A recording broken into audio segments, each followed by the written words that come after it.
అనుకోలేదు. అంటే మేము ఒక సెకండ్ హ్యాండ్ కార్లోనే తిరుగుతామని అనుకున్నాం. బట్ ఈరోజు మన షోరూమ్ నుంచి టాటా కార్ అనేది 15,30,000 కారు మేము తీసుకుంటామని ఒక కళ మాత్రమే. అతనికి నేను బిజినెస్ పరంగా నేను ఎలాంటి సపోర్ట్ చేయలేదు. స్టార్టింగ్ చాలా రిజెక్ట్ చేశాను. కానీ తను నాకు ఒక మీటింగ్ తీసుకెళ్ళి అసలు దీంట్లో ఏముంటుంది అని నాకు ఒక పరిచయం చేయడం జరిగింది. స్టార్టింగ్ కూడా నేను ఒకటే అనుకున్నాను, సబ్బుల కంపెనీ, పేస్ట్ల కంపెనీ, ఇదెందుకు, దీంట్లో కార్లు వస్తాయి, ఫ్లైట్లు ఎక్కుతాయి అని నేను చాలా ఎగతాళి చేశాను. కానీ ఒక మీటింగ్కి వెళ్ళడం వల్ల నాకు చాలా కనెక్ట్ అయింది. ఫస్ట్ నేను మీటింగ్కి వెళ్ళింది రంజిత్ సార్ మీటింగ్కే వెళ్ళాను. అక్కడ నాకు చాలా కనెక్ట్ అయింది. ఏంటంటే సార్ ఒక కర్రల మిల్లులో పనిచేసిన సార్ కూడా అప్పుడు 4 lakhs ఇన్కమ్ వచ్చేసి 5 lakhs ఇన్కమ్ ఉన్నప్పుడే నేను సార్ను చూశాను. బట్ అప్పుడు నా కళ్ళు తెరుచుకున్నాయి, అరే దీంట్లో ఏదో ఉన్నది, నీ ప్రొడక్ట్ వాడా. బట్ నాకు రిజల్ట్ వచ్చినా కూడా నేను బిజినెస్ టేకప్ చేయలేదు. తను ఎందుకంటే మాకు కూల్ డ్రింక్స్ ఏజెన్సీ ఉండడం వల్ల మేము బిజినెస్ను టేకప్ చేయలేకపోయాం.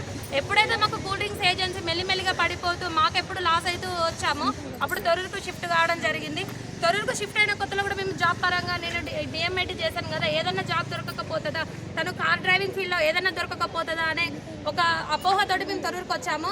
బట్ మాకు ఈ ఒక సువర్ణ అవకాశం, మళ్ళీ ఈ అవకాశం మా తలుపు తట్టడం జరిగింది.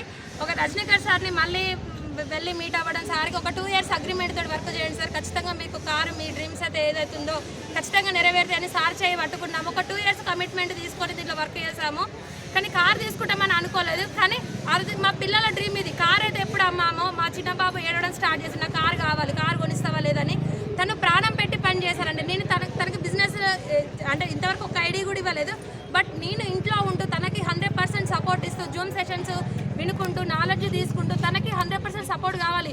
అతని ఎంత డిసప్పాయింట్ అయినా కూడా నేను ఖచ్చితంగా అతన్ని ఎంకరేజ్ చేసుకుంటూ తనకి తెలియని కూడా తెలియజెప్పిస్తూ, అంటే ఈ వెస్టేజ్ బిజినెస్ రావడం వల్ల ఫస్ట్ నేను బయటికి వచ్చాను. నలుగురికి నేనంటే ఏంటిదని, అంటే వాళ్ళు నాకు ఎవరో తెలియదు. బట్ నేను ఈరోజు వెంకన్న సార్ వాళ్ళ మేడం అని చాలా మందికి తెలుసు.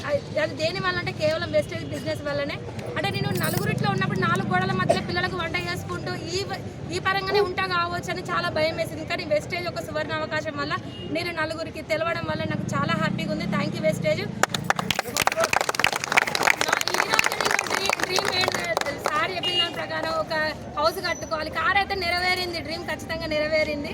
ఈ రోజు ఒక కారే ఉన్నది, తొర్రూరులో ఫస్ట్ కార్ ఇది, ఒకటే కారు. బట్ నెక్స్ట్ ఇయర్ వరకు దాని పక్కన ఒక కారు పెడితే 2 కాదండి 11 కార్లు ఖచ్చితంగా. 11 కార్లు కమిట్మెంట్ లీడర్స్ ఎవరున్నారో వాళ్ళ డ్రీమ్స్